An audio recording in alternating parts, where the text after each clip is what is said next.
All right, I'm pleased to have with us here today Byron King. He's senior analyst and editor at Outstanding Investments, of course. Byron, welcome to Traders Nation. How are you today?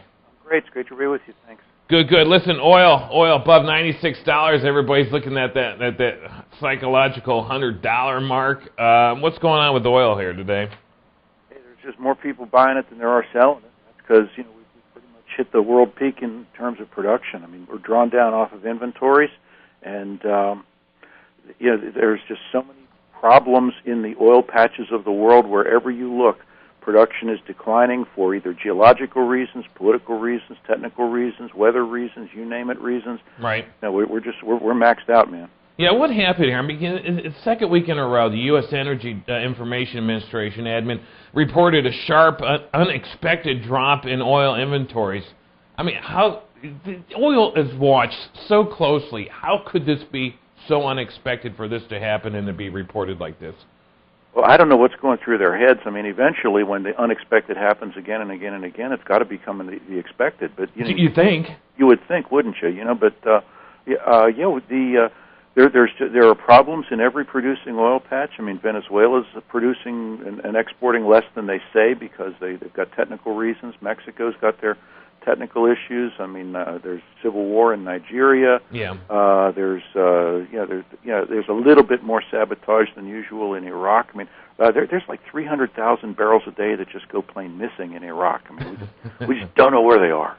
We can't blame Saddam Hussein. Can't blame Saddam Hussein. Yeah, because they put the oil in at the one end at the oil well, and then at the other end at the loading terminals, like, hey, where's the oil? They're standing there looking at the pipe going, hey, nothing's coming out of this thing. And they're on their two-way microphone, okay, on their two-way radio going, hey, turn it on. And the other side's going, it is on. The guy says it's on. I guess it's all those little holes that people are drilling along the way, filling their trucks or something, And the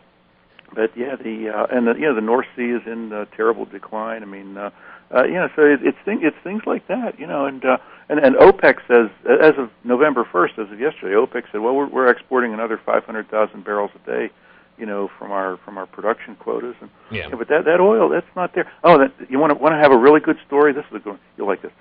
Yesterday, November 1st, China raised the price of gasoline and diesel fuel in China. Yeah. Because they've had subsidized oil for a long time. Sure. They've raised the price of diesel fuel 10%.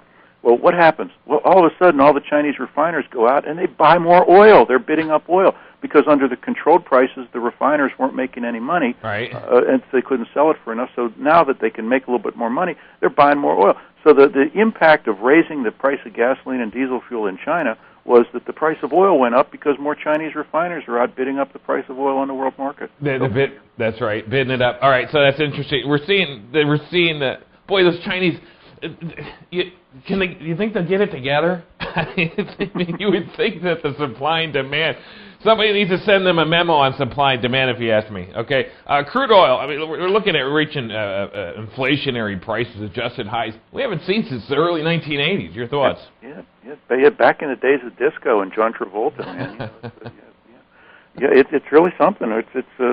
And the thing is, look at how much of that has come in just the last couple of months. I mean, a couple of months ago, we broke $80 a barrel, and everybody was shocked. And here we are at 100, and everybody's like, well, just another day at the office here, What kind of psychological effect, if we get through 100 and we stay above 100, will that have on us as citizens, economy, etc.? Well, some people will look at it and they'll be psychologically affected, I suppose. Sure. Most people aren't going to be psychologically affected until they go to fill up their gas tank, and instead of $3 or $3.15 or $3.25 a gallon, they're seeing $4, $4.50, $5 a gallon, and that's that's without the. I mean, in Germany and in Britain, you're already paying $8 a gallon. Yeah. Most of that's tax. Right. Yeah, but I've always said that the Europeans have paid higher prices. Americans don't like it. And when we'll kick and scream about the whole along the way, if Europeans want to pay $6, $8 a gallon, or over there as leaders and whatever, then let them. But Americans, we just don't like paying high gasoline prices, and ultimately that does affect not only just our gasoline prices, but the food and the goods and things that we buy from the food store and the clothes that we wear, because in the end, you got to ship it to these stores somehow, and it takes petro to get it there. So is that going to affect us on the retail end? Oh, sure. I mean, you're already seeing things like the airlines are posting fuel surcharges onto their ticket prices. Right. hauling and trucking companies are posting fuel surcharges. I mean, whatever your bill is, boom, they're just adding pick a number. They're adding another $50 or $100 or another 5% or 8% to your bill, and they just call that a fuel surcharge.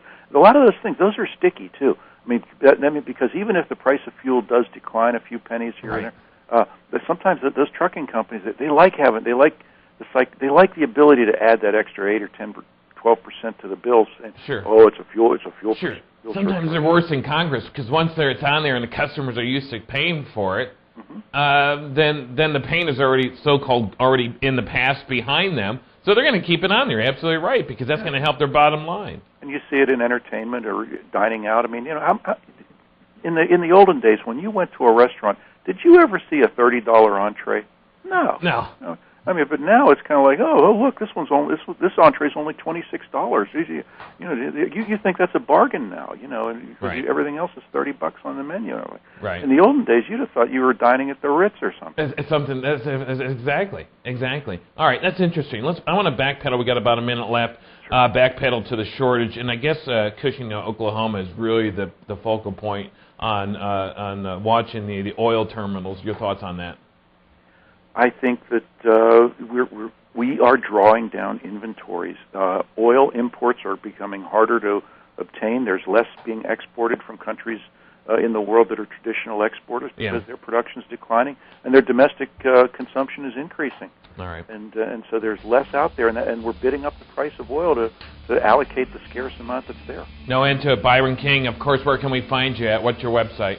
Google Outstanding Investments. It's a very reasonably priced newsletter. It's under $100, and we give you really great advice. And hey, I was just talking to my editor yesterday. We're up 22% for the year on average. That's fantastic. Let's put a chart. We'll put charts to that next time. Byron King, as always, we appreciate your time on Traders Nation. Great. Thanks to be with you. Nice to be with you. Thank you. Stay tuned. We'll be right back.